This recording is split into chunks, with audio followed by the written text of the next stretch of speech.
All right. Hello and welcome to the stream. Thank you for joining me. This is Twas a Legal Mind, your host. I have two main stories I want to cover today. One not as recent, and then one breaking news out of China regarding the protests. But I think they're related, and I think you'll agree with me. Although, if you don't, make sure to leave your legal mind and your thoughts in the comments below. So first up, let's go to news regarding recent education reports that have come out. This is the National View, the school lockdown catastrophe. The pandemic lockdowns were a policy blunder for the ages, and the economic, social, and health consequences are still playing out. But the worst catastrophe was visited on America's children, as Monday's release of the latest National Assessment of Education Progress shows. So, this is actually almost a month old now, coming out at the end of October. But I think it will relate to the recent news we're hearing from China regarding lockdowns and how almost every society is fed up with lockdowns. We're seeing that these were games being played by the government and that they weren't actually effective, and it's costing lives in China, and it is costing years of education in America. But let's read. The 2022 NAEP test, often called the nation's report card, found a record drop in learning across the U.S. since the last test in 2019. The tests measured proficiency in math and reading for 4th and 8th graders, and the harm from closed schools and online-only instruction is severe and depressing. America's schools weren't doing all that well before the pandemic, but the lack of in-school learning made them worse.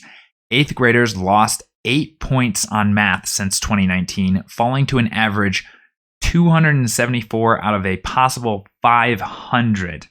4th graders lost 5 points to an average of 236 in 2022.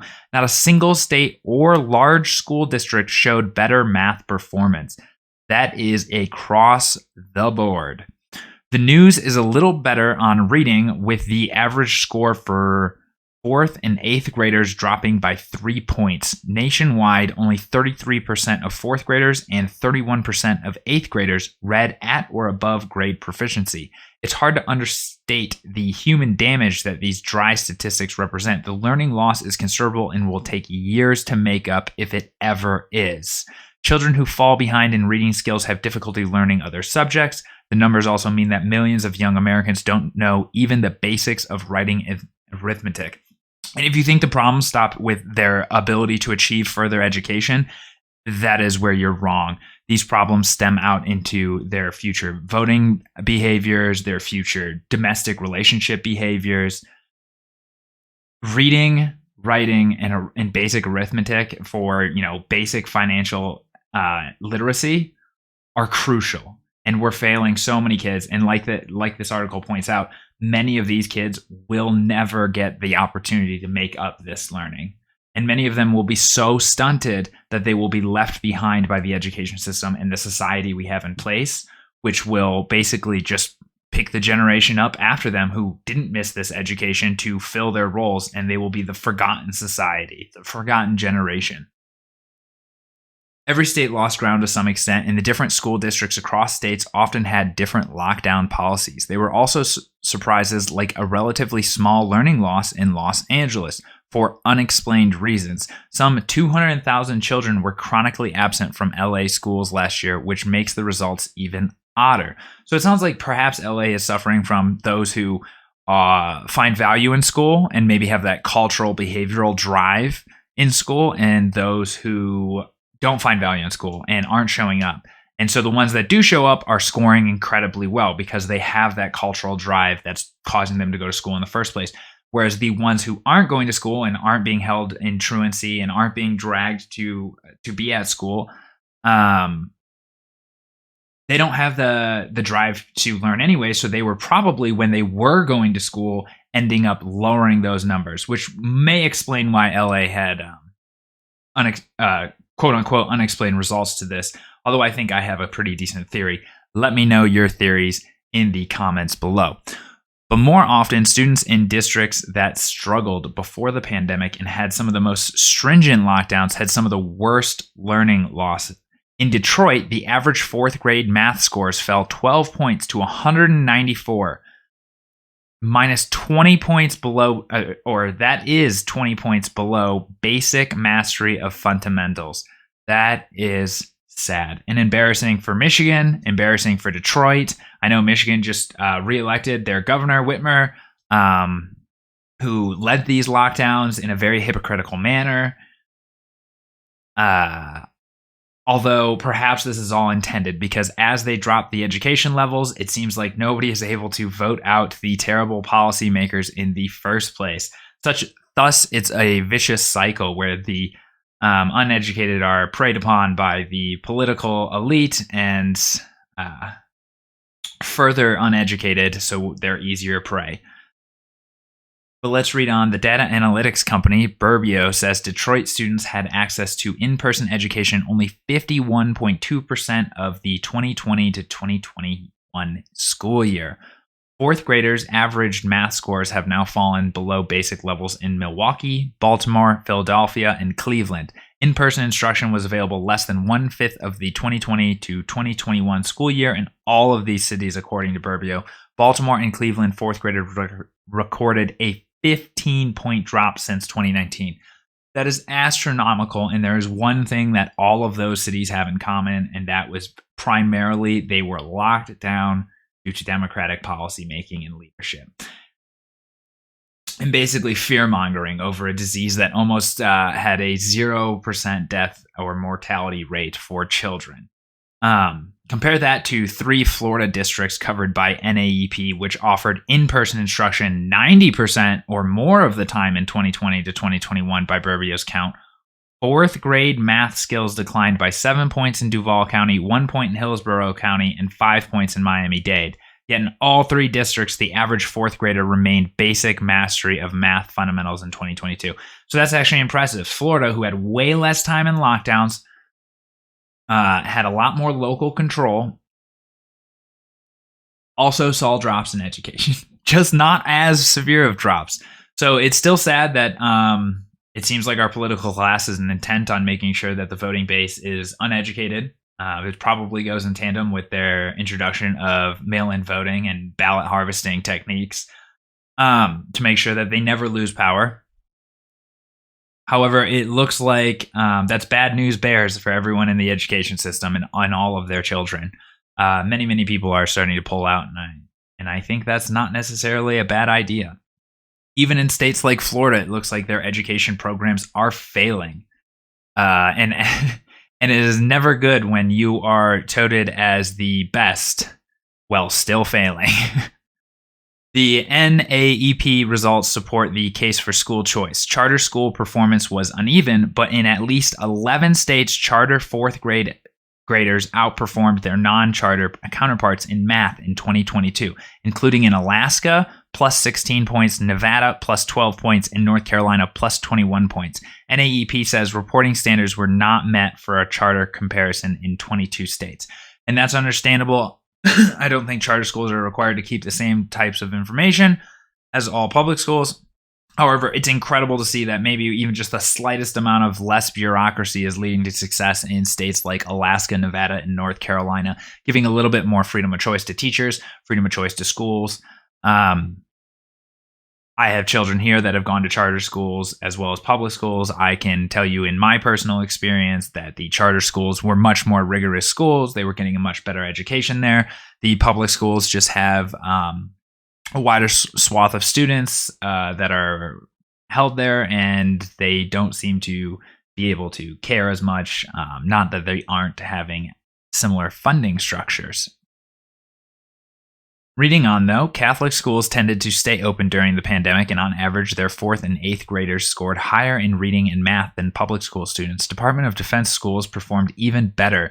Students deserve an escape route from schools that can prepare them for life and work. These learning losses didn't need to be as severe as they are because the school lockdowns didn't have to continue, as we learned more about COVID's relatively small risk for children. Sweden kept its schools open and avoided the catastrophic learning loss of the US. The school closures were a political decision typically influenced by teachers' union. The political consequences now should be a backlash against the politicians who let the unions close the schools for so long. For starters, that means anyone endorsed by American Federation of Teachers Chief Randy Weingarten. Now, this is an opinion piece, obviously motivated to go against the American Federation of Teachers, which is a teachers' union, but I think they're dead on in saying that the teachers' union were driving a lot of this policy, as well as fear-mongering, and unhealthy individuals who think that the state is there to protect them. And that's not the case. The state is the night watchman, not the nanny state.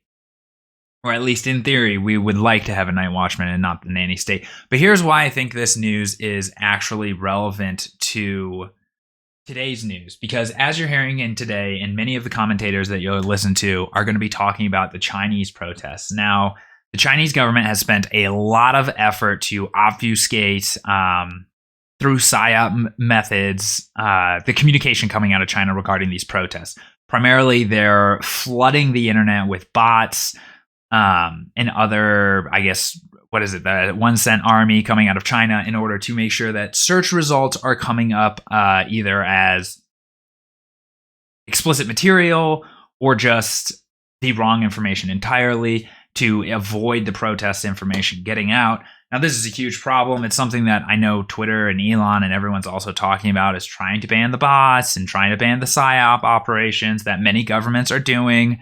Previous Twitter employees have discussed that this was an issue when they were working there. They don't know how Elon's handling it now. This is why I generally view Elon as a giant man baby, especially regarding his ban of Alex Jones and his refusal to let Alex Jones back on the platform, because Elon Musk doesn't believe in free speech. He believes in the speech that he thinks is okay and acceptable, and no other speech. Now, I will say I will give Elon a little bit of credit, because recently in the news, he has decided to challenge the Apple CEO for attempting to censor Twitter, the platform, as well as Twitter's not following the international agreed upon rules that none of us voted on, but nonetheless are being enforced by our oligarchical, perhaps that's a word, we're making it tonight, corporate run system here. Now, I bring that education point up because I think Americans are learning that they're fed up with lockdowns, although our midterm elections suggest otherwise, and perhaps the fact that our education is going down the tube is why our midterms went the way they did.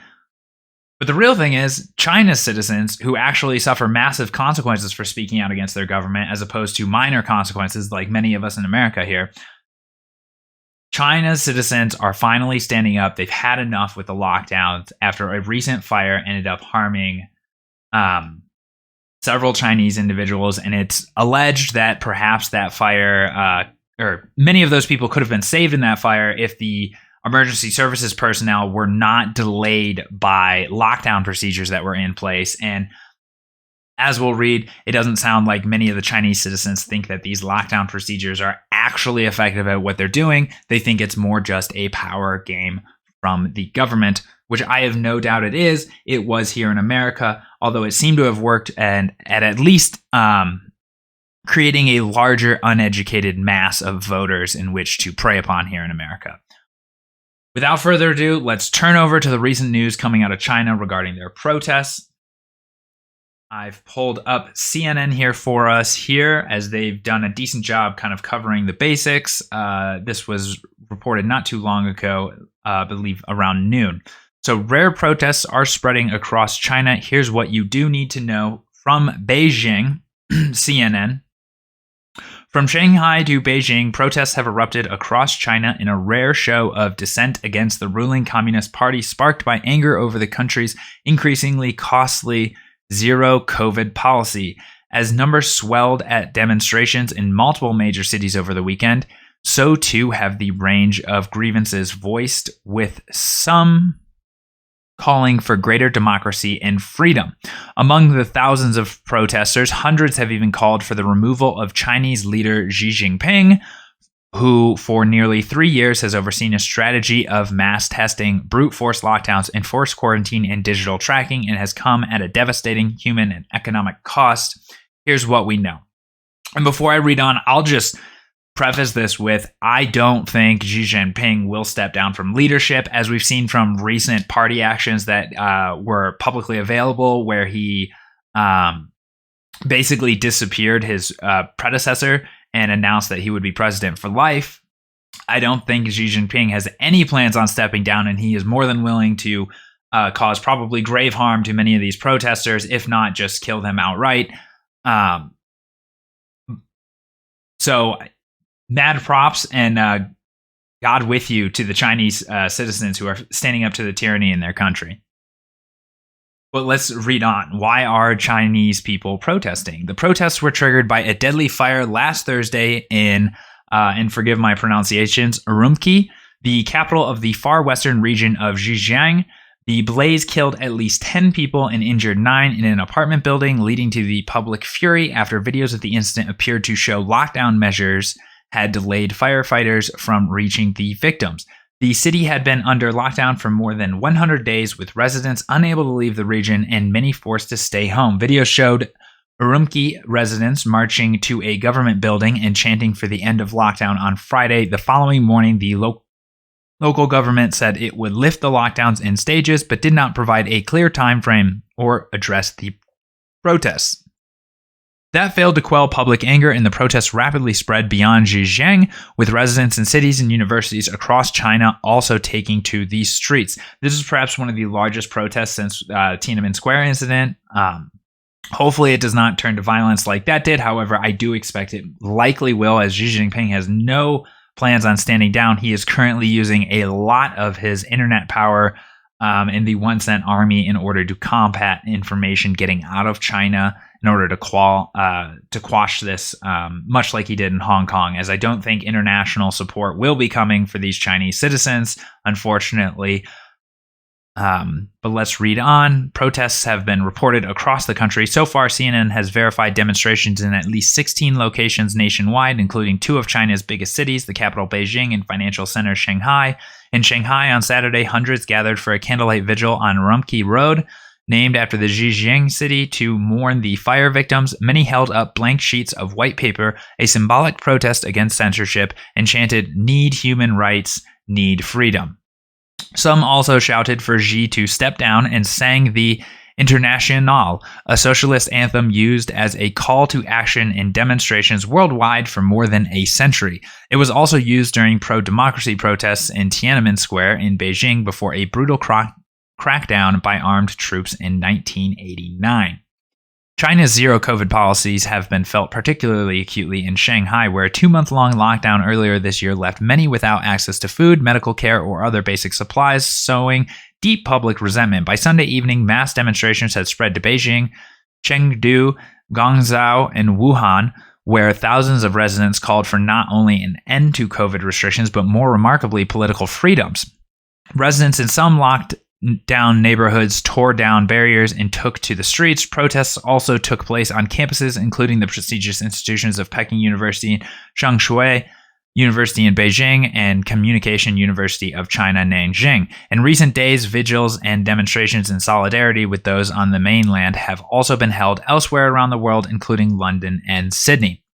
Frankly, I think that's the most that they're going to get from the international community is awareness efforts, as there will not be intervention in China, as most of the international community is heavily reliant on Chinese manufacturing even to this day, as some of it is being shipped over to other countries such as India to alleviate some of this reliance. In Hong Kong, where a national security law imposed by Beijing in 2020 has been used to stifle dissent, dozens of people gathered on Monday evening in the city's central district for a vigil. Some held blank pieces of paper, while others left flowers and held signs commemorating those killed in the Urumqi fire. Public protest is exceedingly rare in China, where the Communist Party has tightened its grip on all aspects of life, launched a sweeping crackdown on dissent, wiped out much of civil society, and built a high-tech surveillance state. The mass surveillance system is even more stringent in Xinjiang, where the Chinese government is accused of detaining up to 2 million Uyghurs and other ethnic minorities in camps where former detainees have alleged they were physically and sexually abused. A damning United Nations report in September described the region's invasive surveillance network, with police databases containing hundreds of thousands of files with biometric data such as facial and eyeball scans. China has repeatedly denied accusations of human rights abuses in the region. While protests do occur in China, they rarely happen on this scale nor take such direct aim at the central government and the nation's leaders, said Maria Repnikova, an associate professor at Georgia State University who studies Chinese politics and media. This is a different type of protest from the more localized protests we have seen reoccurring over the past 2 decades that tend to focus their claims and demands on local officials and on very targeted societal and economic issues, she said. Instead, this time the protests have expanded to include the sharper expression of political grievances alongside with concerns about COVID-19 lockdowns. There have been growing signs in recent months that the public has run out of patience with zero COVID. After nearly 3 years of economic hardship and disruption to daily life, isolated pockets of protests broke out October with anti-zero COVID slogans appearing on the walls of public bathrooms and in various Chinese cities, inspired by a banner hung by a lone protester on an overpass in Beijing just days before Xi cemented a third term in power. And that is the same party in which same meeting in which he disappeared his political predecessor and declared that he would be in power for life. Earlier in November, larger protests took place in Guangzhou, with residents defying lockdown orders to topple barriers and cheer as they took to the streets. How have authorities responded? While protests in several parts of China appear to have largely dispersed peacefully over the weekend, some met a stronger response from authorities.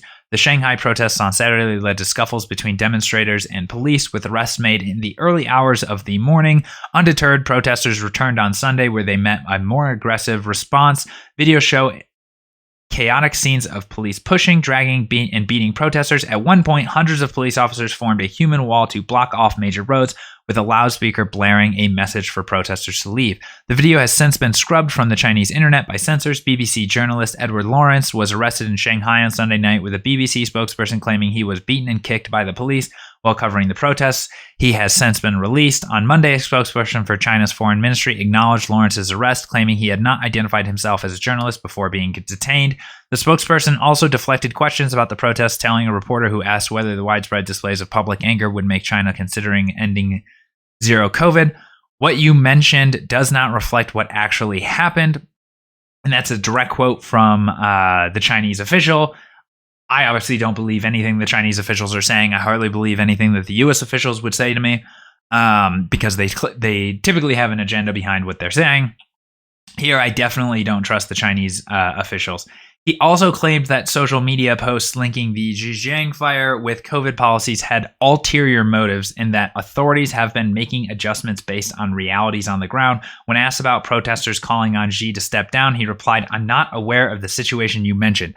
Obviously, Xi can't have any slander to his name being had. We saw that with the Winnie the Pooh incident that happened, I think, maybe 2 years ago. If people have been following the news, feel free to look it up. Xi Jinping, Winnie the Pooh. Don't look it up if you're in China. You won't be able to. In Xinjiang, top party officials convened a meeting on Saturday, a day after protests broke out in Urumqi, where they called on authorities to strictly crack down on rumor mongering, inciting incidents, and violent resistance to epidemic control measures, according to state media. Without referring to the protests, Beijing's municipal government on Sunday banned blocking entrances to residential compounds under lockdown, saying they must remain clear for emergency services. By Monday, Shanghai authorities were seen setting up tall barriers along the road where protests had taken place. A heavy police presence was also apparent in Beijing, with police vehicles lining eerily quiet streets Monday evening in areas in the city of the capital where protesters had gathered the night before. State-run media has not directly covered the demonstrations, but doubled down on zero COVID, with one newspaper on Sunday calling it the most scientifically effective approach. So as you can see, I think Xi is going to double down. He will not release the grip over his citizens that he has. Like I said, he just declared himself president for life and got rid of the former president of China to make sure that there were no questions to this. And if you are familiar with The Prince or any sort of old Machiavellian recommendations to new leaders, but one of the best things to do to make sure that you can secure your rule is to get rid of any other potential legitimate leaders, such as a predecessor president who potentially could challenge you within the party if he had enough support. In this case, he didn't even have enough support to stop him from being disappeared in front of the entire party conference. So, like I said, Xi probably isn't going to back down. I hope that you can see the interrelatedness between these stories, and that In both instances, you can see that the citizens are fed up with the lockdowns. However, in America, we are able to openly speak about how terrible lockdowns were, how they were bad for public policy in terms of education for our children, how they were maybe good for policymakers in creating a larger uneducated voting bloc that they can then prey on. However, in China, where the consequences for protest and the consequences for speaking out against your government are much more severe, we see a much larger backlash from their citizens. So with them, we put our prayers, we put our hopes. Hopefully they can make some change in China, although I do not think so. So let's stay tuned. Let's watch to see what happens. Hopefully nobody is harmed in China, although given China's track record in history, that is likely not the case. And with that, thanks for watching. If you do have any other thoughts, please put them in the comments. If you followed along this entire time, I hope you will smash that Rumble button, hit the subscribe button, join the channel. I will be bringing you more stories to come. I wanted to cover a great story on the recent Bruen case and how the courts might start interpreting sensitive places and what that might encompass, as New York and Bruen tried to argue that the entire city of Manhattan was a sensitive place. We'll see what courts are doing now following the Bruen ruling. Check out New York's new licensing law that is a part of that lawsuit, and stay tuned. Hit the subscribe button, hit the Rumble button. Until next time, it's been a 'Twas the Legal Mind signing out.